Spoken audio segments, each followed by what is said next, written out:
Bon, donc on commence l'autodictée, j'espère que vous avez bien appris votre cours. Non, c'est pas vrai. Donc d'abord, je vais vous distribuer des questionnaires et un horoscope à chacun. Donc Élise va s'en occuper, je vais t'aider vu que... Et du coup, vous allez les remplir et les rendre avant de commencer. Donc je vous dirai après pourquoi on fait tout ça, mais...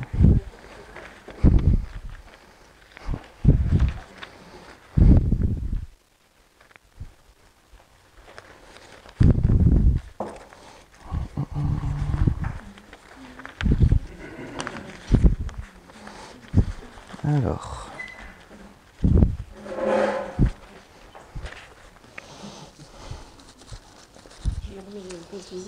Face visible.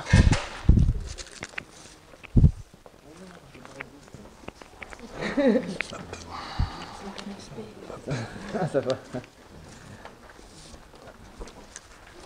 Vous pouvez répondre soit sur votre feuille blanche, soit sur votre... Enfin, répondez sur la petite feuille plutôt, pas sur votre feuille blanche. Hop. Hop.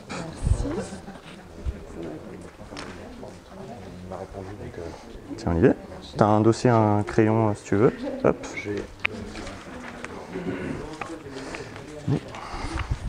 Hop. Et tenez. Attends Olivier, je vais te donner une autre question, ce sera plus simple pour toi. Hop. Voilà. Mais non. Alors t'as pas lu ta question encore David, ça va? J'ai pas ok, bah attends, tiens, je te donne ça à la place. Hop, voilà. Donc gardez-les pour vous.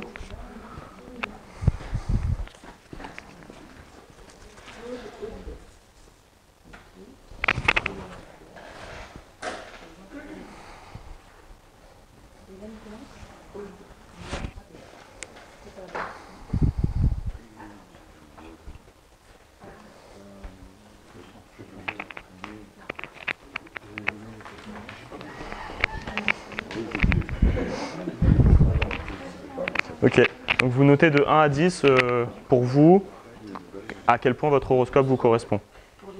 De 0 à 10. Ouais. Hein? Ouais, bah non.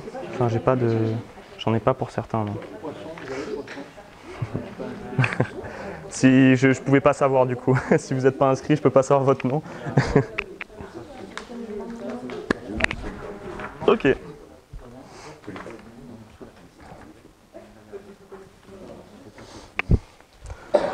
Ok. Bon, il n'y a plus... Est-ce qu'on est bon? Ok. On va pouvoir commencer. Donc, alors je vais vous le dire directement, le café santé va être interactif, donc je vais souvent vous poser des questions, etc. Et j'attendrai des réponses de votre part. Donc, on va commencer par une brève introduction aux biais cognitifs. Ensuite, on va parler des mécanismes qui rentrent en jeu au niveau des biais cognitifs. On va avoir quelques exemples, donc c'est là où ça va être assez interactif. Ensuite, on va avoir les résultats des expériences, et ensuite je vais conclure. Donc, pour introduire, les biais cognitifs, donc c'est une distorsion des données reçues par le cerveau. Donc, quand on écoute quelqu'un parler, etc., ou quand on voit quelque chose, notre cerveau interprète. Donc, ça se passe dans le traitement de l'information. Donc, il y a une distorsion de cette information. Et on peut le représenter schématiquement comme ça. Voilà, c'est assez simple. Donc au niveau des mécanismes qui rentrent en jeu dans les biais cognitifs, on a les deux vitesses de la pensée. Donc on a le système 1. Donc c'est quelque chose qui a été trouvé par Daniel Kahneman.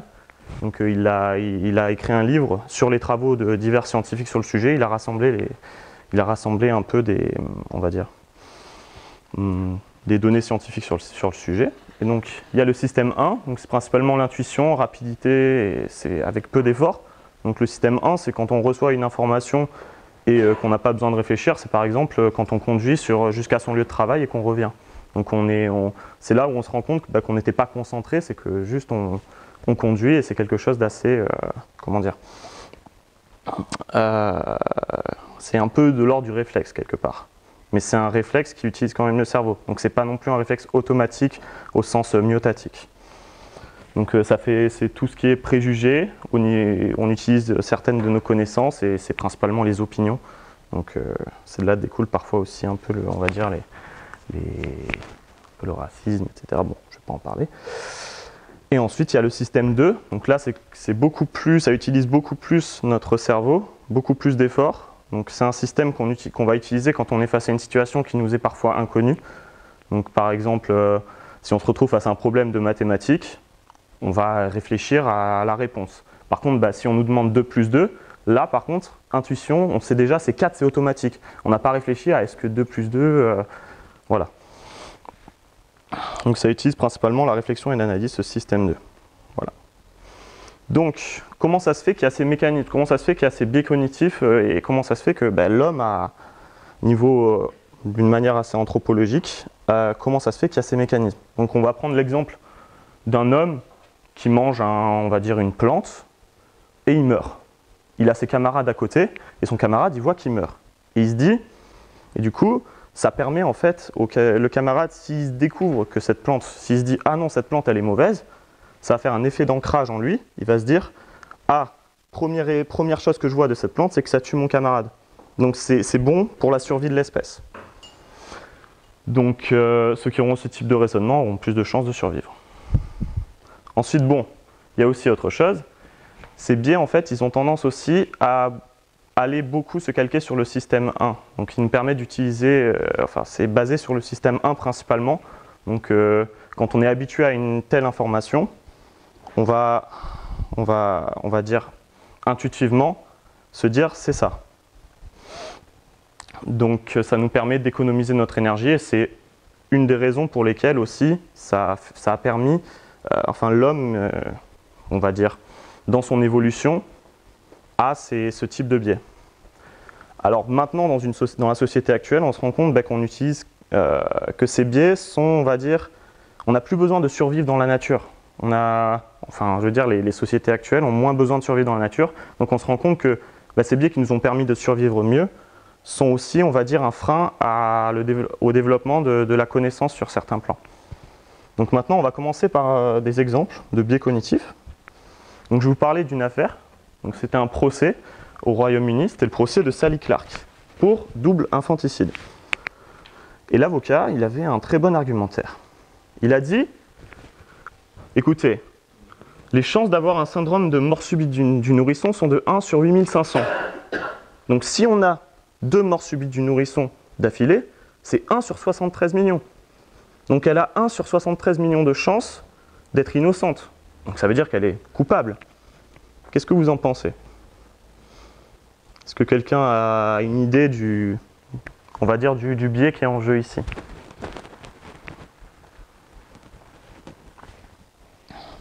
Donc elle a été immédiatement jugée coupable, parce que tout le monde a été « Waouh, oui, c'est vrai, ça doit être ça ». Sauf qu'en fait, on a oublié quelque chose. Il y a une fréquence de base dans ce biais. Si on regarde les statistiques, en fait, la probabilité qu'une mère, c'est-à-dire qu'une mère parmi toute la population du Royaume-Uni fasse un double infanticide, c'est 1 sur 500 millions. Donc en fait, on a 1 sur 500 millions de chances qu'elle fasse ce meurtre, et on a une chance sur 73 millions qui ait une chance de mort subite du nourrisson. Donc au fond, en fait, ces chances, elles sont réduites à 12%, si on regarde en réalité.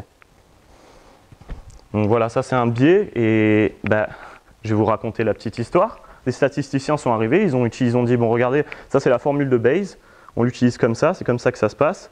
Donc vous l'avez jugé coupable. Du coup, le juge a immédiatement innocenté, et ils ont banni du Royaume-Uni les statistiques. Vous imaginez toute l'affaire qui s'est passée derrière. Donc, maintenant, sortez vos feuilles. Et alors, je vais vous demander de ne pas écrire, ok? Vous allez avoir 30 secondes pour mémoriser ces 15 mots qui vont être devant vous. Vous allez les mémoriser dans votre tête, ok? Vous êtes prêts?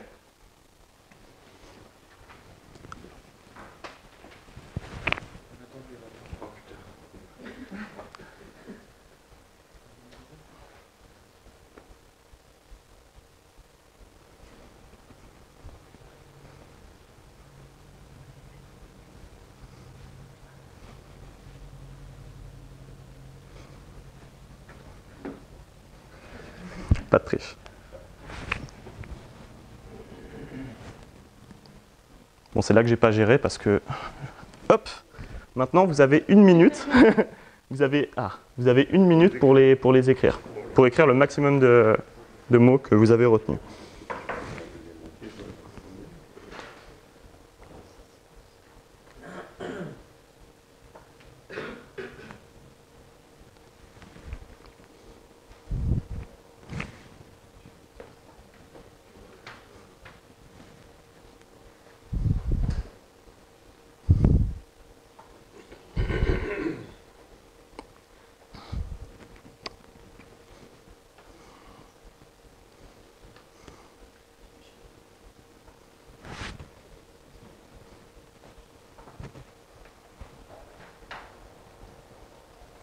Il y en a combien?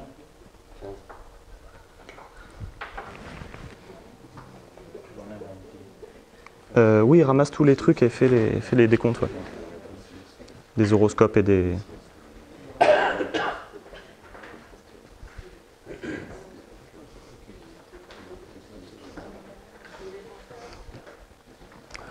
Ok, on s'arrête. Alors, qui d'entre vous a sommeil? Ouais, qui a le mot sommeil dans sa liste? Ok, bah, il n'était pas dans la liste. Vous avez expérimenté un faux souvenir. Non. C'est un faux souvenir. Cherchez.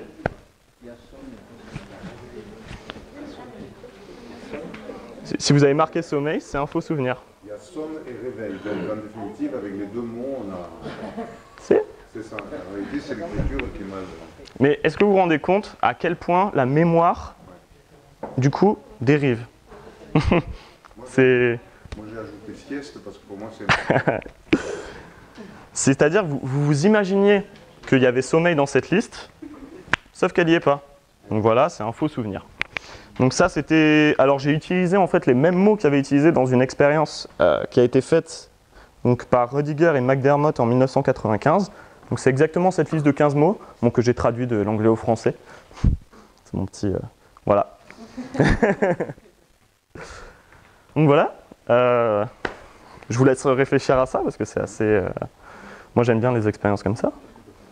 Donc ensuite, on va continuer. Donc j'ai un autre exemple de biais cognitif. Alors ça c'est, on va dire, on a ça. L'autisme en fonction du temps, et enfin le nombre de cas d'autisme en fonction du temps, et le nombre de ventes de produits bio. Donc, est-ce qu'on ne dirait pas que manger bio cause l'autisme? C'est bizarre, non? Ben, en fait, non. En fait, on va dire que c'est une corrélation. Mais bon, on vous le dit depuis le début, la corrélation, ce n'est pas obligatoirement la causalité. Ok? Donc en fait, ce qui se passe, c'est qu'à ce moment-là, l'autisme a augmenté de cette manière parce que on relevait plus de cas d'autisme. Mais c'est juste parce qu'on voulait en relever plus, c'est pas parce qu'il y en avait plus. C'était une volonté de faire plus de... Voilà. Donc c'est à ce moment-là, il y a eu plus de consultations. Et pour manger bio, c'était à partir de ces années-là, on est d'accord qu'il y a eu une sorte de prise de conscience des gens, il y a eu plus de ventes de produits bio, il y a eu la création de labels, etc. à partir de ces époques-là. Donc je vais vous en faire une qui peut un peu moins porter à confusion cette fois-ci. C'est les États-Unis, donc c'est les dépenses des États-Unis pour la science, l'espace et la technologie. Et c'est corrélé avec les suicides par pendaison, strangulation et suffocation. Donc on se dit, mais c'est bizarre, mais en fait, la réponse est toute simple. En fait, ce qui se passe, c'est que parmi un nombre très fort de données qu'on a, c'est-à-dire on a un nombre de données assez fort, par exemple, si on veut corréler plein de paramètres entre eux et qu'on a 1 million de paramètres qui évoluent en fonction du temps, on aura toujours des faux positifs. On aura toujours des paramètres qui évolueront de la même manière, mais qui n'auront aucune réelle raison d'évoluer de la même manière. Donc c'est là où les corrélations, il faut bien les comprendre. La corrélation, ce n'est pas la causalité. Voilà. Bon, si vous n'êtes pas clair avec ça, j'ai pas l'impression d'avoir été assez clair. Qu'est-ce que vous en dites? Vous voulez que je reformule? Ok. C'est le chef de l'école, il ne faut pas avoir des choux et des carottes. Bah, c'est ça, mais on va dire que c'est comparer des choux et des carottes et dire, voilà, c'est la causalité. Sauf que bah, parmi une liste très grande, on va dire, de données qui évoluent en fonction du temps, on arrivera toujours à trouver des couples de données qui évolueront de la même manière. C'est très facile à trouver. Il y a des sites entiers qui sont dédiés à ça et qui arrivent à... Ça, ce site, c'est Spurious Correlations. Et du coup, bah, il y a plein de corrélations comme ça. Je crois qu'il y avait une corrélation où c'est les films de Nicolas Cage. Le nombre de films où Nicolas Cage apparaît dedans sont corrélés avec le nombre de cochons élevés en Alabama. Quelque chose dans le genre. Donc c'est assez... Enfin, on se rend compte qu'il n'y a pas de... Enfin, voilà, qu'il n'y a pas de causalité. Et pourtant, les deux valeurs sont corrélées. Donc c'est vraiment le hasard. Donc... Dès qu'on a une corrélation, il ne faut pas directement se dire « Ah, bah, du coup, ça veut dire que tout est lié. » Voilà. Donc ensuite, alors, là, on a parlé principalement des biais cognitifs, donc dans, on va dire, la réflexion. Maintenant, je vais vous montrer un biais cognitif qui est plutôt, on va dire, dans le visuel. Donc, je ne sais pas si vous avez déjà entendu parler du visage de Mars. On est d'accord, tout le monde voit un visage ici. Ouais? Ok. Donc ça a mené à beaucoup de théories du complot, et en fait c'est un exemple de pareidolie. Donc la pareidolie, c'est propre à l'être humain, c'est de voir dans des formes arbitraires des visages. Donc par exemple, comment ça se fait qu'on voit sur 2 points et une parenthèse un visage? On voit un smiley, on voit une émotion. Bah, c'est parce que ça permettait à l'homme on va dire, c'était un moyen de savoir qui était des siens. Et du coup, même dans les endroits avec peu de luminosité, même si il voit quelqu'un qu'il n'a jamais vu, il va se dire « Ah, ça c'est un homme parce qu'il a les caractéristiques qui sont propres à un homme. » Des yeux, une bouche, etc.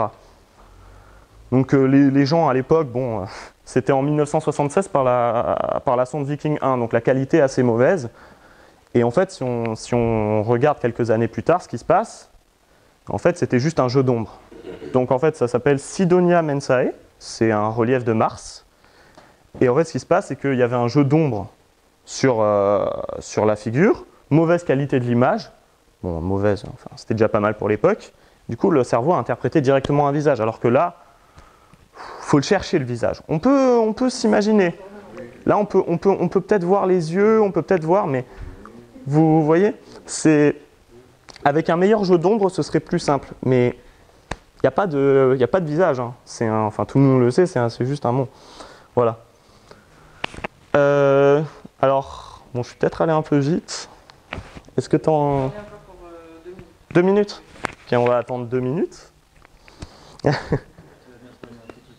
Ouais, je vais vous trouver des trucs à vous dire. J'avais d'autres biais. Ah, ben voilà. Alors... J'en avais un autre que je comptais pas faire parce que je me suis dit ça va prendre trop de temps. Alors, je vais vous poser une question. Donc je viens de faire 4 fois pile d'affilée à pile ou face. Quelle est la probabilité que je fasse une 5e fois pile? Bien. Et quelle est la probabilité que je fasse 5 fois pile d'affilée? Ouais. Wow. 1 sur 2 puissance 5 du coup. Bon. Hein?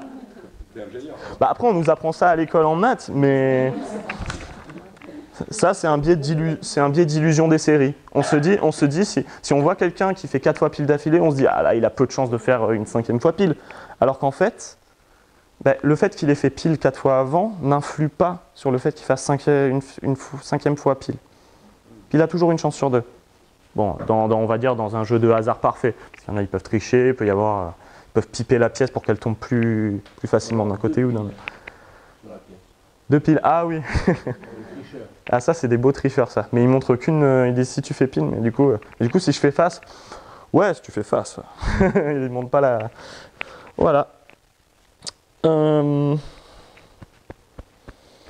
que j'en avais préparé d'autres? Ben pas vraiment. Pas vraiment, mais... Est-ce qu'on est bon?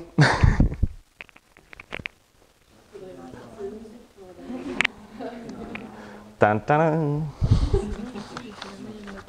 La moyenne note sans effet d'emploi et avec C'est magnifique. Ok, c'est magnifique. Alors, vous avez été... Je vous ai fait une expérience sur vous, tout comme les faux souvenirs. Et c'est magnifique parce que ça a marché. À un groupe, j'ai donné la question « Quelle est la taille d'une baleine bleue ?» À l'autre groupe, j'ai donné 2 questions. Une baleine bleue mesure-t-elle plus ou moins de 900 mètres? Et ensuite, question 2, quelle est la taille d'une baleine bleue? Le premier groupe a eu une moyenne de 17,88 mètres pour la question. Et le deuxième groupe a eu une moyenne de 43 mètres pour la question. Alors, qu'est-ce que c'est? Qu'est-ce qu'on a? La longueur réelle d'une baleine bleue, c'est 30 mètres. Donc en fait, si on regarde un peu tout, si on fait la moyenne de tout, ça marche à peu près. Mais pourquoi les 2 groupes ont une telle différence? En fait, il y a un effet d'ancrage. La première question va vous dire dans votre tête, quelque part, il sait. S'il pose la question, c'est que c'est pas trop loin. Et en même temps, putain, je sais que là-bas, elle fait pas 900 mètres, c'est beaucoup quand même. C'est plus grand que la Burj Khalifa, on va pas... Eh ben non. Vous avez été, on va dire, amené vers cette question. Vous vous êtes dit, la question 1, c'est un effet d'ancrage. On vous met quelque chose dans le cerveau, on vous dit, c'est la première fois qu'on vous demande, on vous demande ça, on vous pose cette question-là. Du coup, votre cerveau va être assez proche de cette valeur-là. C'est un peu aussi un biais de représentativité. C'est-à-dire, si vous voyez cette valeur-là accrochée à la baleine bleue, première fois que vous voyez ça, vous vous dites ça représente à peu près le truc avec les biais, c'est que bon, je suis sûr, moi, qu'il y a plein de biais dont on parle, mais qui ont la même, on va dire, la même valeur en soi. Mais bon, ça, c'est mon opinion. Donc, deuxième résultat d'expérience. Alors, je vous ai donné un horoscope. Je vais vous dire tout simplement, vous aviez tous le même. Et voilà. Donc, en fait, ça, c'est l'effet Barnum. Et la note que vous avez donnée au niveau de la concordance de votre horoscope, c'était 7 sur 10. Vous vous rendez compte? Vous êtes 7 sur 10 à penser que vous êtes tous les mêmes. En fait, ça, c'est, on va dire, si on vous dit vous êtes comme ça, tout le monde va avoir tendance à se retrouver. Est-ce que vous vous retrouvez dans votre horoscope actuellement, après que je vous ai dit ça? Est-ce que vous vous retrouvez toujours dans votre horoscope? Ça, c'est une autre question. Est-ce que quelqu'un Bah maintenant, non, parce que je vous l'ai dit. Mais si je...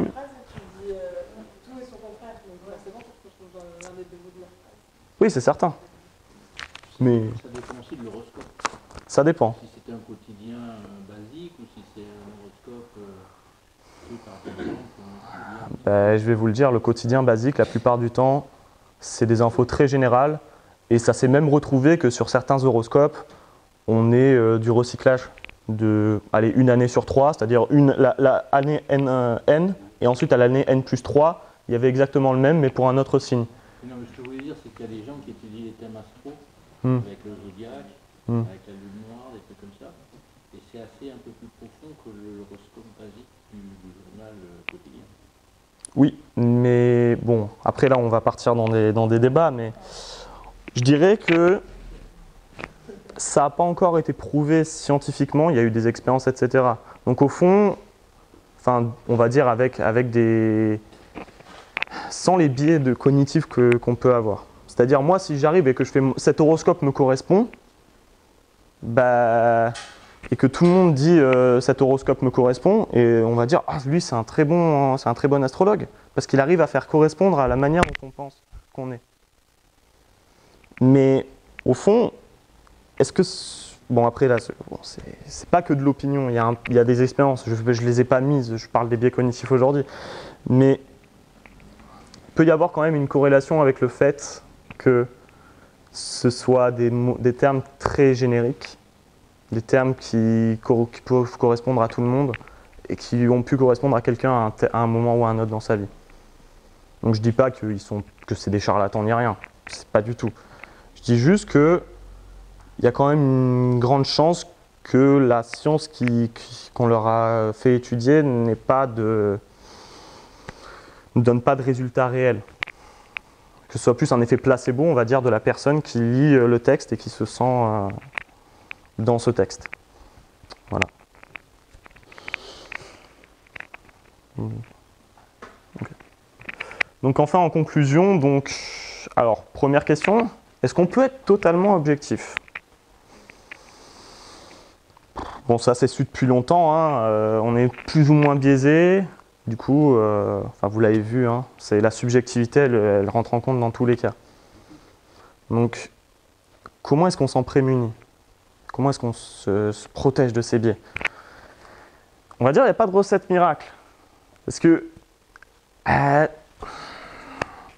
meilleure façon de faire, c'est vraiment en fait de toujours faire une rétrospective de nos raisonnements, se remettre en question. Il y a beaucoup de biais, des biais de confirmation, etc., qui vont nous empêcher qui vont nous faire barrière. On va dire, on va préférer les informations qui nous plaisent, on va préférer les informations qui nous correspondent, on va préférer les informations qui vont dans le sens de ce qu'on veut, de ce qu'on a su, de ce qu'on a su avant. C'est toujours comme ça. Donc la meilleure façon, c'est toujours se remettre en question. Avec méthode, bien sûr. C'est-à-dire, si on se remet tout le temps en question, après, on va très vite jusqu'à la théorie du complot, etc. Mais c'est une méthode. Donc, au fond, comment trouver la vérité, même si nos raisonnements sont biaisés? C'est assez compliqué. Donc, je vais le redire, hein. Rigueur, méthode, esprit critique. Donc, on utilise des outils analytiques. On regarde les avis, les expertises, calcul désintéressé. Parce que des fois, il peut y avoir des choses... après, voilà, hein, là, on part dans l'argent, etc. Mais désintéressé sur une idée, un concept, une équation, etc. Donc ça, c'est, on va dire, ce que essaye de faire la science en ce moment. Donc ça permet d'obtenir des statistiques qui sont analysables. Et donc des exemples, la valeur P, les expériences en double aveugle. Donc, est-ce que vous voulez que je vous explique la valeur P, les expériences en double aveugle? Ok. Donc la valeur P, en fait, c'est une valeur statistique qui est basée sur, on va dire, la loi normale. Ça me prendrait du temps à expliquer, mais la loi normale, on va dire que c'est une courbe gaussienne, donc c'est une courbe qui fait comme ça. Et on va dire que dans la population, on se retrouve souvent avec des lois normales. C'est-à-dire, si on cherche la taille des individus, bah on se rend compte qu'il y en a une partie qui est assez petite, donc ça peut être le nanisme, ça peut être des gens qui font 1m50, etc., que les moyennes des tailles sont souvent vers 1m75, 70 pour les hommes, après 1m, je sais pas, 67, 65 pour les femmes, je sais pas, je dis au hasard. Et ensuite, la courbe redescend pour aller vers les valeurs les plus hautes et jusqu'au maximum. Donc on se rend compte qu'il y a souvent une distribution comme ça dans la nature. Bah, la valeur P, c'est quand on fait une expérience, qu'on fait plusieurs expériences d'affilée même, et qu'on se rend compte qu'un résultat statistiquement est exceptionnel, c'est qu'il doit être dans les 5% restants de la valeur P. En fait, dans les 5% restants de la courbe. Donc si c'est un résultat normal, c'est la plupart du temps, il va se retrouver parmi on va dire le milieu, les côtés, etc. de la courbe. Si c'est un résultat exceptionnel, il va tendre vers les maximums. Ça dépend après ce qu'on teste. Et la valeur P en science, c'est d'arriver, enfin c'est très utilisé en fait, c'est des statistiques, c'est de la probabilité.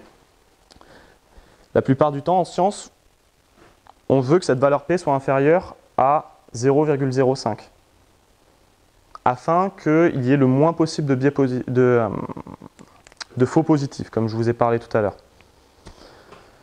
Et du coup, on utilise aussi du coup des expériences en double aveugle. Donc c'est quoi le double aveugle?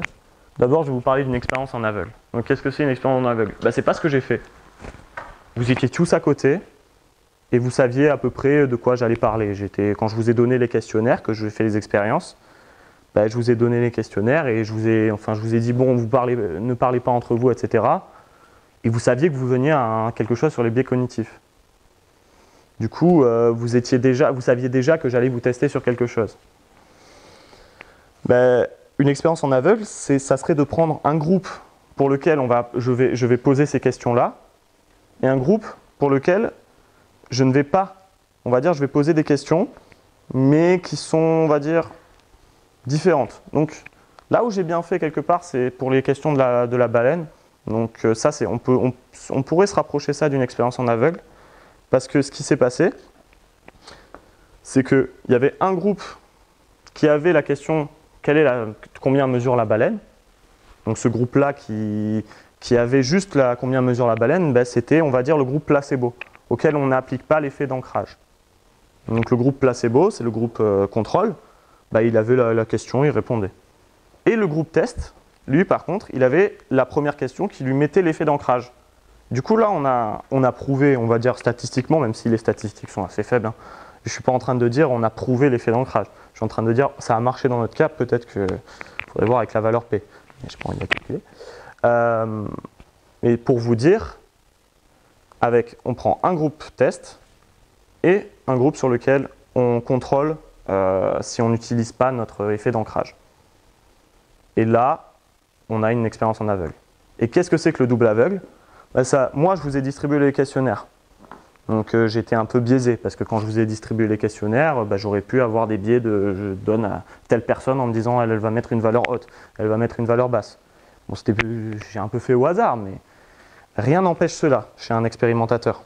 Donc l'expérience en double aveugle, c'est que je prépare les questions et je donne à un deuxième expérimentateur tout ça, c'est-à-dire une enveloppe dans laquelle contiennent tout ce que je vais vous transmettre. Et lui, il ne va pas être au courant de l'expérience. Il ne va pas savoir de quoi retourne l'expérience. Du coup, il va donner vraiment de manière hasardeuse, sans a priori sur le sujet. Et ça, c'est le double aveugle. C'est-à-dire l'expérimentateur ne sait pas ce qui se passe et les expérimentés ne savent pas dans quel groupe ils sont. Et ça permet vraiment d'avoir le moins de biais possible. Après, si vous avez une meilleure manière encore, dites-le à la science, faites un papier et envoyez-leur. Mais pour l'instant, on va dire pour l'instant, je ne vais pas vous dire c'est comme ça, c'est la meilleure méthode qu'on ait actuellement. Mais rien n'empêche de trouver une meilleure méthode. Voilà. Donc je vous mets la bibliographie. Si vous voulez la prendre en photo, etc., si vous voulez que je l'envoie, Thomas, tu pourras peut-être, au niveau de la vidéo YouTube, mettre la bibliographie en bas des... Tu vois. Voilà. Donc... c'est terminé. Avez-vous des questions? Une petite question. Ceci est très intéressant, très cartésien. Donc, dans ta conclusion, tu nous parles de rigueur et de méthode. Et tu places où le libre arbitre, l'intuition et l'instinct dans toutes ces discussions? Mon but, c'est pas de trouver, enfin, de parler de concepts philosophiques. C'est-à-dire, là, je me limite. Il n'y a rien de philosophique. Ouais, le libre arbitre. Là, on va dire que je me limite juste à faire des expériences. Je fais pas de, je fais pas d'interprétation. Après, oui, j'ai dû en faire.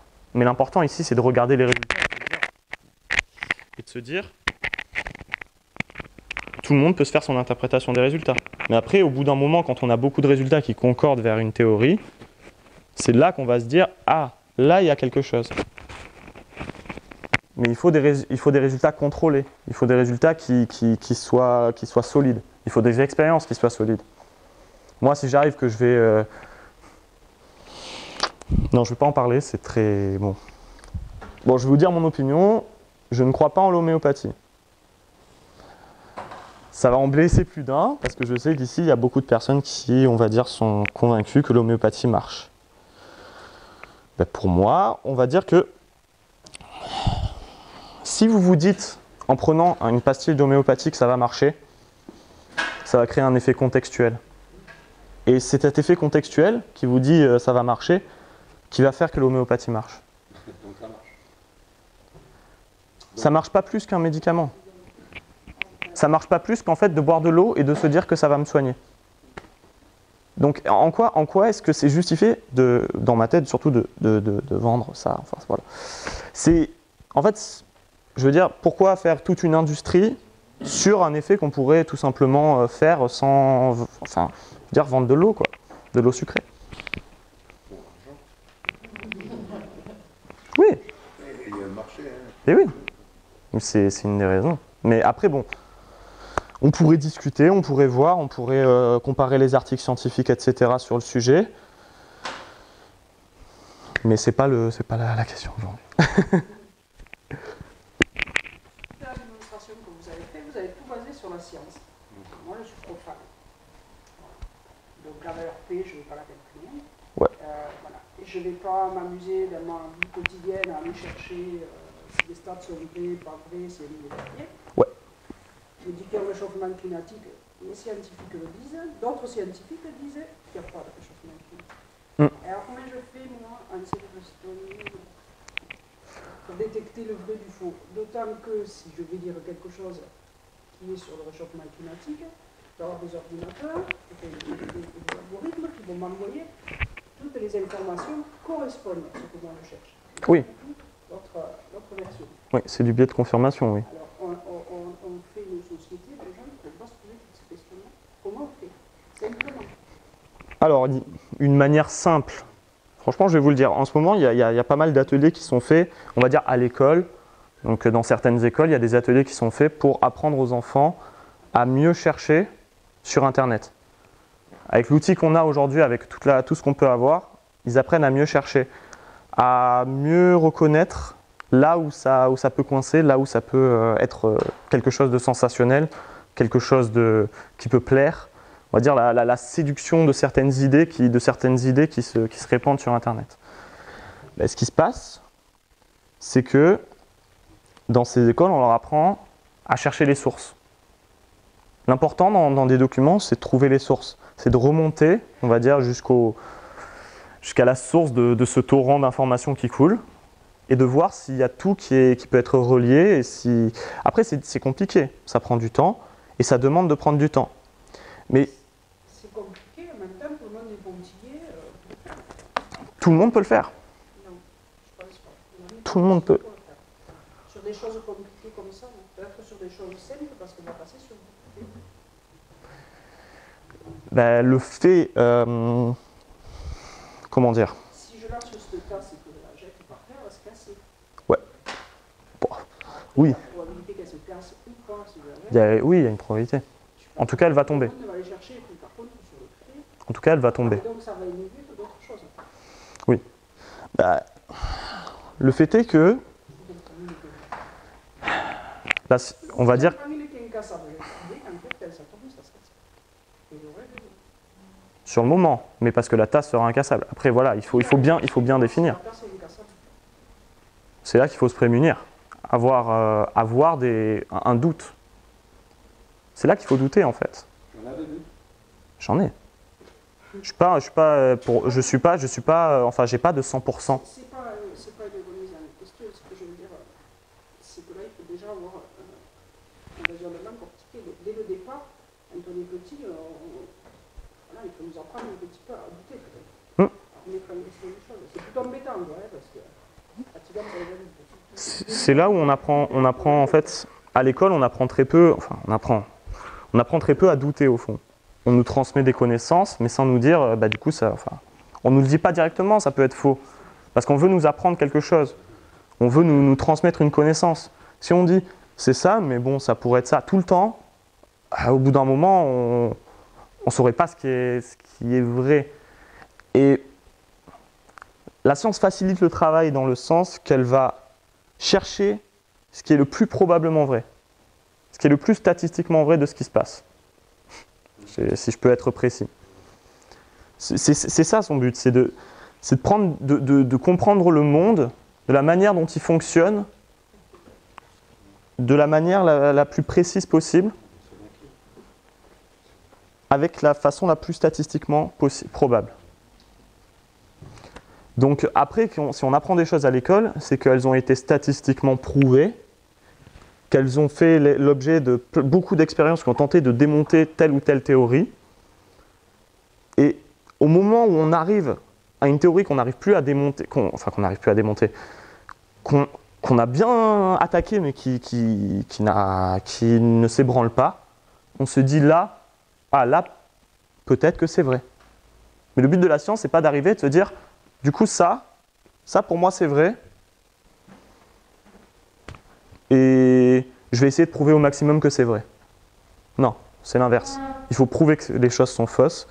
Et c'est en échouant à prouver que c'est faux qu'on arrive on va dire qu'on arrive à dire que quelque chose est très, très potentiellement vrai. Fanny.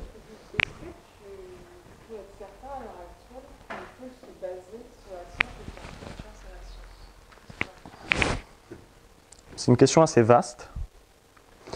Comme j'ai dit, il peut y avoir des conflits d'intérêts dans certains articles qui sortent. Il peut y avoir des faux positifs dans certains autres articles. Parce que la valeur P à 0,05, tu peux quand même avoir une expérience qui marche, mais qui a un faux positif. Tu peux toujours en trouver. Donc ça, je ne peux pas te dire que tout est sûr à 100%. Mais après, il y a des méta-analyses qui sont faites. Donc les méta-analyses, c'est quoi? C'est prendre plein d'articles scientifiques qui ont eux-mêmes prouvé des choses avec une valeur P, prendre les articles qui sont pour, les articles qui sont contre, les rassembler et faire une statistique de toutes ces valeurs.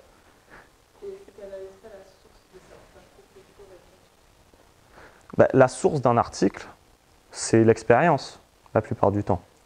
L'expérience, est-ce que tu as besoin d'être sur la Lune pour savoir qu'on a marché sur la Lune? Oui, comme j'ai dit, il peut y avoir des conflits d'intérêts.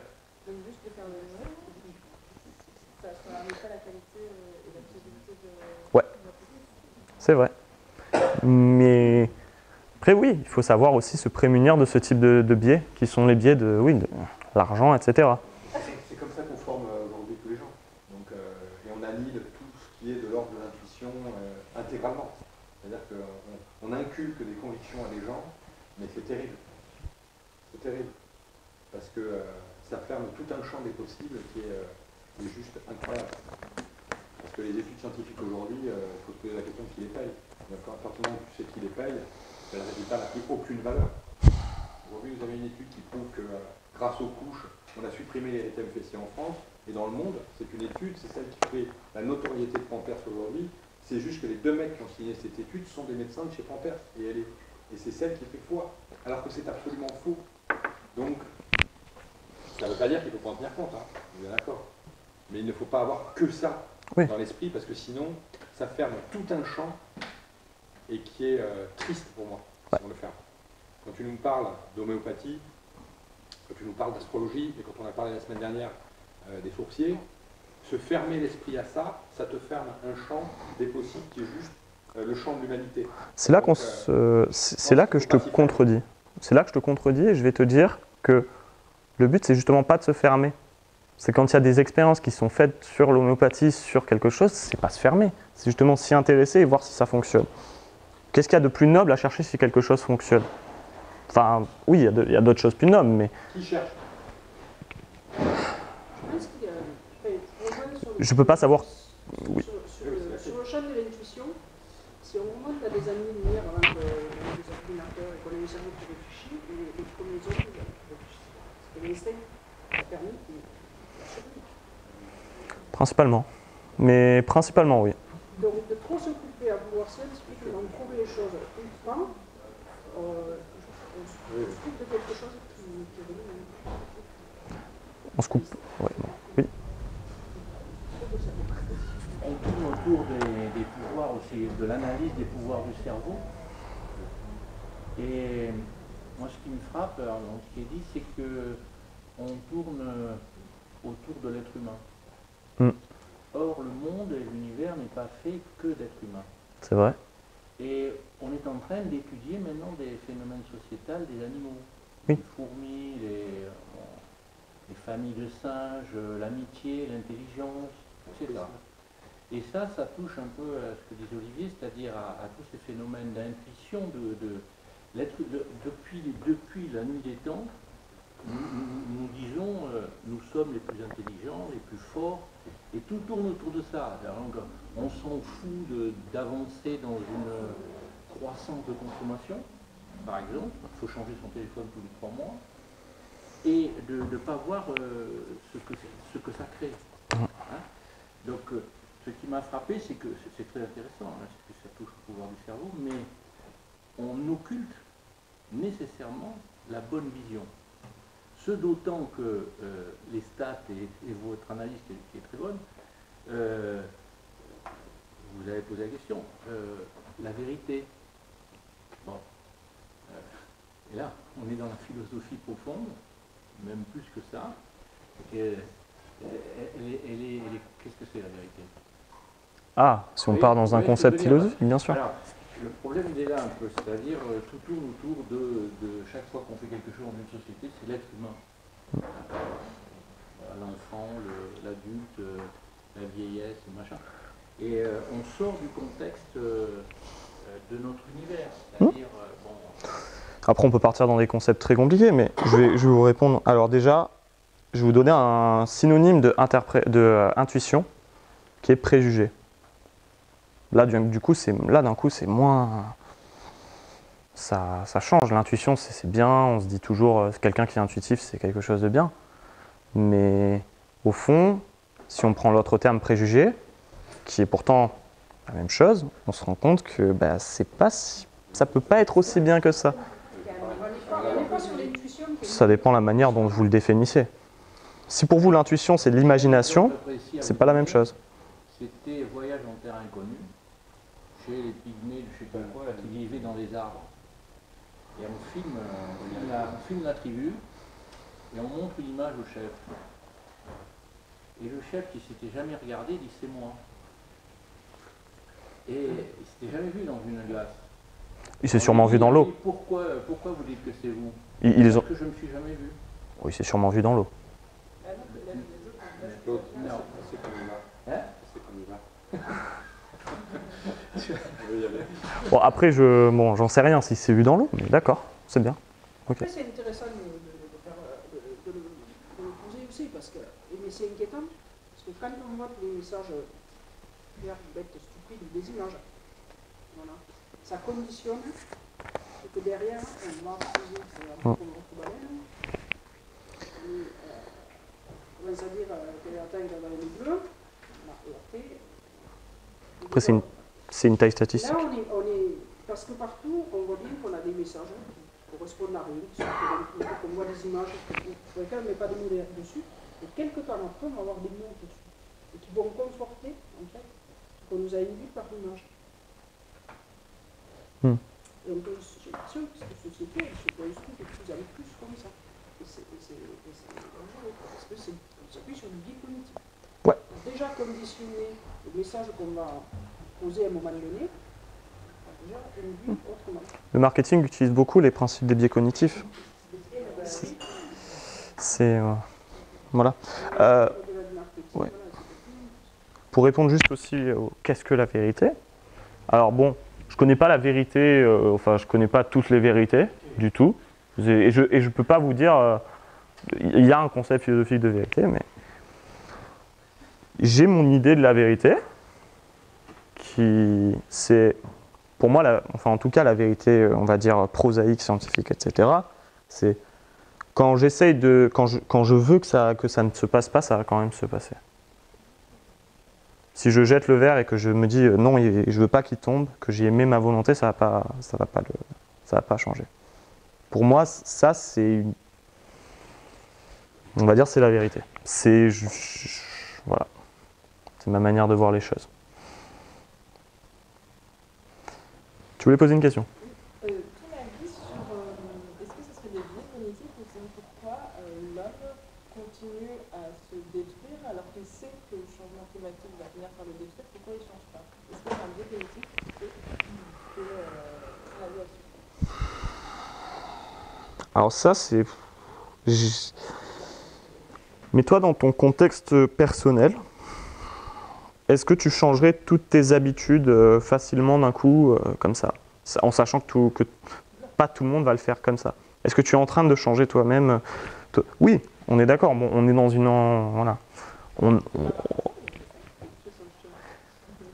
Mais il y a beaucoup de monde, que je connais dans mon entourage, etc., qui vivent leur vie, qui savent qu'il y a le réchauffement climatique, mais qui n'entendent pas parler de ça tous les jours, qui même s'ils sont concernés, qui se disent « Ah, c'est important », bah, ils ont leurs habitudes, ils ont leur technologie, ils ont tout ce qui fait que leur vie, on va dire, se déroule et dont ils sont habitués et dont ils se confortent bien. Et ils ne sont pas en mode déni, non, le réchauffement climatique, ça n'arrive pas, ou non, c'est moi, je veux garder tout ce que j'ai. C'est qu'ils sont... Et tout le monde, je suis sûr que la plupart des gens on se disent dans leur tête, c'est pas mon action qui va changer les choses. Je pense que c'est principalement ça le frein à tout. Si tout le monde avait un moyen de se parler dans sa tête et de se dire bon, on va faire ce petit geste tous ensemble maintenant, mais sauf que c'est... Voilà. Ils ont un peu plein de pays, des régions, des préjugés, du racisme, des trucs, plein de choses qu'on n'est pas encore arrivé à gérer. Et le réchauffement climatique fait partie de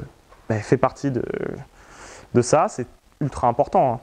C'est une extinction peut-être probable, etc. Mais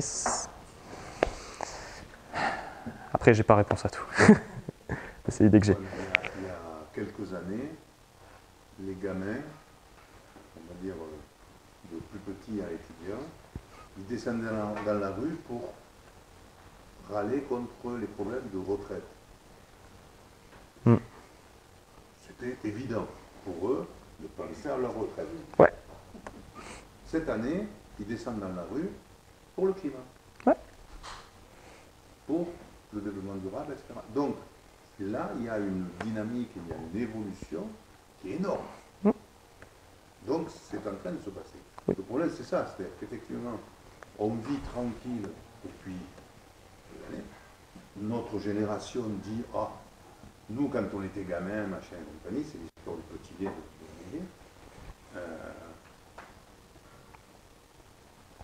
moi, mes parents, quand on prenait la voiture pour voyager, s'ils fumaient tous les deux, ils fumaient tous les deux dans la voiture qui était fermée parce qu'il pleuvait.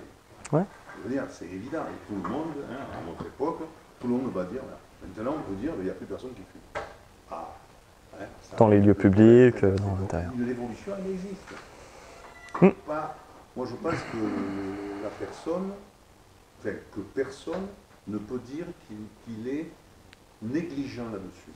Il n'est pas responsable, je suis d'accord. Hein, il a la responsabilité, on la prend beaucoup, mais en définitive, il y a quand même une évolution énorme. Ah oui. Bah, en fait, je ne dis pas qu'il n'y a pas une évolution graduelle qui est en train de se produire, mais je répondais à Fanny plutôt dans le sens, sa question finalement, c'était pourquoi il n'y a personne, enfin pourquoi il n'y a pas tout le monde qui est en train de se bouger. Ben, comme j'ai dit, c'est des choses ancrées. Après, tout le monde a une manière, on va dire, de se remettre en question, de changer ses habitudes, etc. Mais si d'un coup, du jour au lendemain, je vous disais changer toutes vos habitudes d'un coup, ça vous heurte. Vous ne voulez pas changer d'un coup. Personne ne veut changer d'un coup toutes ses habitudes. Enfin, je dis personne. Mais tout est possible graduellement. Après, il y a une vitesse ou une autre pour changer. Et je pense que là, actuellement, si on veut être logique, oui, il faudrait changer bien plus vite que ce qu'on fait. Même si on est en train de le faire, comme vous dites. Agathe. L'heure arrive à savoir, il faut que j'essaie d'être rapide. Mais c'est juste pour répondre à Fanny, je pense que ce biais-là, c'est le biais cognitif du temps présent. C'est-à-dire que les changements climatiques sont à l'avenir, on les voit présentement, mais les conséquences vraiment très graves sont à l'avenir. Et donc pour inciter le changement, inciter vraiment les modifications de comportement, c'est ce biais-là qui va te dire qu'on a le temps et qui n'incite pas à prendre les choix nécessaires maintenant. C'est vrai. Et c'est pour ça qu'au niveau de ça, il faut savoir faire la distinction entre météo et climat. Là, c'est vraiment ça le biais du temps présent. On va avoir un Trump qui va dire « Oh, regardez, il fait froid. Il est où le réchauffement climatique ?» Bah oui, il y a des hivers qui peuvent être froids, mais en même temps, en Australie, il faisait 45 degrés. Donc, c'est un dérèglement climatique. C'est un réchauffement global avec un dérèglement climatique qui est en train de se faire à cause de ce réchauffement global. Donc, il ne faut pas non plus se dire parce qu'aujourd'hui il fait beau, bah, c'est pas ça. C'est pas ça. Il faut connaître le climat et pas la météo. Voilà. C'est pour ça qu'on dit climatique et pas des météorologiques. Voilà. Oui. Le phénomène qui a emporté sur chaque individu le fait de changer ses comportements à influer, ça me dérange beaucoup. Je relis ça un petit peu. Il y a quelques années, on descendait des jeunes pour les retraites. Alors nous, on disait, à 15 ans, ils pensaient déjà à la retraite. Maintenant, descendez pour le climat. C'est bien, hein? Pourquoi il y a 15 ans, pourquoi maintenant le climat? Qu'est-ce qui induit que les masses se saisissent de la question qu'on leur pose? Il faut changer ses comportements aussi. Peut-être se poser la question en amont. Bon, j'achète ça, comment ça a été produit, pourquoi, est-ce que j'en ai besoin ou pas besoin? Ouais. On va dire un des leviers, au lieu de faire changer les personnes, on peut plutôt les construire de cette manière. Donc c'est peut-être par l'éducation un des leviers les plus, on va dire. Et ça, sur la double contrainte, parce qu'on leur demande de changer leur comportement dans une société qui, de toute façon, ne change pas la façon de fonctionner. Allez, essayez, bon voilà, j'avais fait un PowerPoint, à l'époque, on n'avait jamais eu les PowerPoint. Il faut classifier, c'est ça? Non, mais il y a quand même une double contrainte, et la double contrainte, elle est très anxieuse. C'est vrai.